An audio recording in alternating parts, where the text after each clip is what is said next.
Curdy Bob's Tractor Repair. Okay, 13.5 liter. We are installing the rocker arm shafts, and we're going to get them torqued down and set the valves on this engine before we put it in the tractor.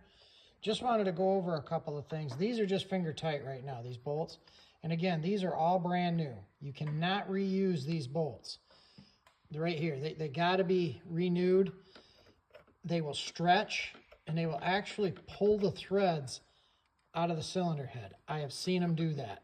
And when it does that, it lifts this rocker arm assembly up, causes damage down inside the top of the piston. It's not a pretty sight. How you do this is you go 1, 6, 7, and 12, and you tighten them down halfway. Then you come back to 1, 6, and 7, and 12. And you tighten them to the initial torque, which is 22 foot-pounds. Then you go all the rest of them, you go all the way down through at 22 foot-pounds. That's what pulls these rocker arm shafts down evenly. They are in two pieces. Right there you can see the split, back end, front end, back end. This is the one right here that has a special notch out of it. As you can see, it's pretty self-explanatory. That's where the timing pin goes for the camshaft.